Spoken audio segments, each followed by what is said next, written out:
Kembali lagi di Cerita Cinta Channel. Jangan lupa like, comment, and subscribe ya. Terima kasih. Kau yang menabrakku tadi, bukan? Tanya Cleo dengan ketus dan penuh emosi, karena akhirnya ia bertemu dengan pria sombong, tidak tahu sopan santun, yang pergi begitu saja setelah menabraknya tanpa kata maaf. Kenan hanya diam dan menjawab dengan anggukan kepala. Bagus kita bertemu di sini, sekarang ganti rugi, karena sudah membuat ponsel mahalku terjatuh. Cleo menadahkan tangannya di hadapan pria sombong itu. Kenan menarik satu sudut bibirnya, tanpa mengalihkan tatapan matanya pada Cleo, pada wanita yang akan dinikahinya. Bram, berikan berapapun yang dia mau, ucapnya pada asisten pribadinya. Tunggu dulu, aku ini minta padamu, bukan pada Bram, tunjuk Cleo, tepat di wajah Kenan. Ia tidak mau menerima uang Bram, karena calon suaminya itu tidak ada kaitan dengan apa yang terjadi padanya juga Kenan. Maaf Nona Cleopatra, uang Tuan Kenan ada padaku, karena aku yang memegang keuangannya, jelas Bram. Apa maksudmu? Jangan bilang kau bekerja padanya. Cleo kembali menunjuk wajah Kenan, membuat pria itu mulai marah, karena sejak dulu tidak pernah ada yang berani menunjuknya seperti itu. Iya Nona, aku bekerja sebagai asisten pribadi Tuan Kenan Meyer, jelas Bram. What? Tapi bagaimana bisa? Cleo menjadi bingung karena tidak mengerti kenapa Dad David menjodohkan dirinya dengan seorang asisten pribadi, walaupun tidak ada yang salah dengan profesi itu. Tapi ia merasa aneh saja. Kalaupun memang Dad David ingin menjodohkan dirinya dengan seorang asisten pribadi, kenapa tidak dengan Liam, Jonathan, atau bila perlu Alex sekalian? Apa yang bagaimana bisa Nona? Tanya Bram saat melihat Nona Cleo kebingungan. Tidak, hanya saja aku bingung kenapa Daddy menjodohkan aku denganmu, ucap Cleo dengan sangat hati-hati, karena ia tidak ingin menyinggung perasaan Bram, walaupun Cleo tidak mau dijodohkan dengan pria itu, tapi dirinya tidak mau menghina orang lain. Nona, Anda itu salah paham. Orang yang akan dijodohkan dengan Anda adalah Tuan Kenan Meyer, dan aku hanya asisten pribadinya. Jelas Bram sembari menahan kekesalannya, karena sejak tadi dirinya hendak menjelaskan yang sebenarnya, tapi selalu dipotong begitu saja oleh wanita itu. Dan setelah mengetahui kalau dirinya bekerja sebagai asisten pribadi Tuan Kenan, Nona Cleo masih juga tidak mengerti. What? Tapi, pekik Cleo dengan wajah yang terkejut. Sial, kenapa jadi begini? Umpatnya dalam hati sembari menatap Kenan dengan intens. Rupanya Anda sama sekali tidak melihat data tentang calon suami sendiri. Tanya Kenan setelah lama diam dan melihat kebodohan wanita yang ada di hadapannya. Itu... Cleo menggaruk tengkuknya yang tidak gatal, sembari memundurkan langkahnya mendekati Alex.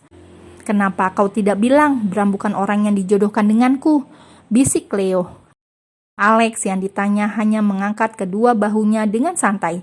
Anda yang tidak mau mendengarkan perkataan orang lain dan selalu memotong, jawab Alex sengaja dengan suara yang keras, hingga membuat Cleo kesal dan menginjak kaki pengawal pribadinya itu.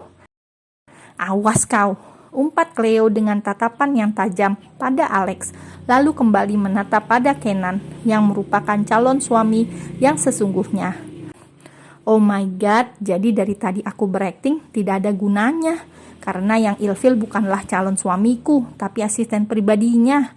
Gumam Cleo dalam hati, sembari menghela nafasnya, lalu kembali tersenyum untuk menutupi rasa malunya. Bram, berikan ceknya, perintah Kenan dengan tegas, sembari duduk kembali di tempatnya, tanpa mempersilakan Cleopatra untuk duduk. Baik Tuan, Bram segera membuka tasnya dan memberikan sebuah cek pada Nona Cleopatra.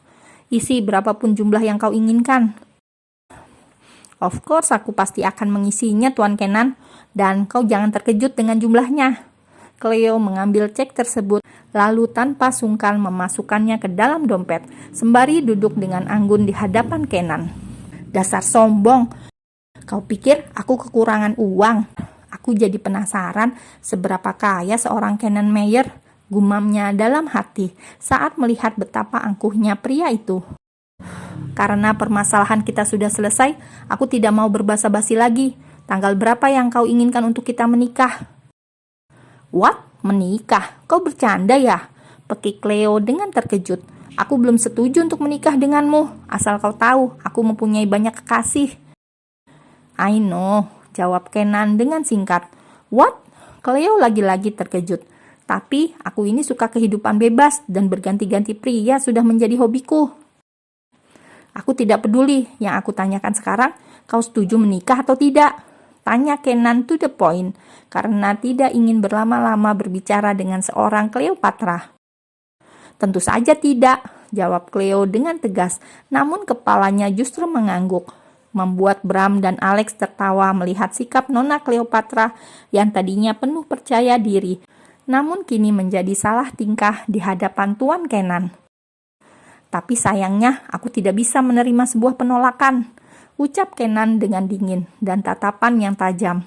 Sembari berdiri dari tempat duduknya hendak pergi dari tempat tersebut. Hei, tunggu dulu. Cleo tidak terima begitu saja saat Kenan memutuskan secara sepihak. Aku tidak mau menikah denganmu sebelum mencoba seberapa kuat kau di atas ranjang. Cleo menggigit bibir bawahnya, menyentuh dada bidang Kenan dengan sentuhan yang menggoda. Mencoba bersikap seperti agar pria itu muak padanya dan membatalkan perjodohan mereka, karena pria baik-baik pasti tidak akan mau menikah dengan seorang pelacur. Kenan menatap Cleo dengan sangat tajam, lalu menarik satu sudut bibirnya.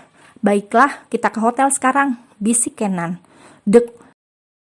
Cleo yang terkejut dengan jawaban Kenan sampai memundurkan langkahnya dan hampir terjatuh kalau saja pria itu tidak menarik pinggangnya saat ia menabrak pelayan yang berjalan di belakangnya.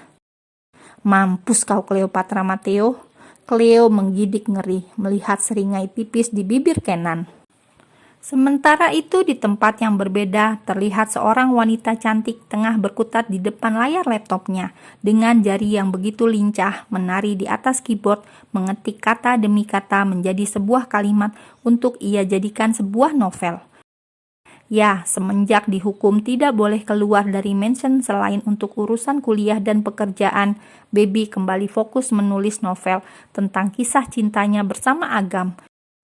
Baby sengaja menulis kisah cintanya itu menjadi sebuah novel agar bisa dibaca oleh semua orang, termasuk anak-anaknya kelak. Dan saat memikirkan anak-anak, tangannya secara refleks menyentuh perutnya yang datar. Apa aku sanggup hamil dan melahirkan? Tanyanya pada diri sendiri, karena dia merasa tidak yakin bisa hamil di usianya yang masih muda. Terlebih lagi Baby masih ingin hidup bebas dan bersenang-senang.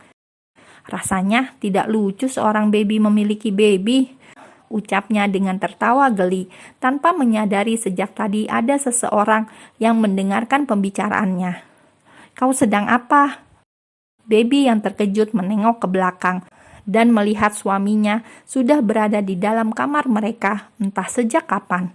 Ia pun segera menutup layar laptop lalu menghampiri Agam yang terlihat tengah menggulung lengan kemejanya.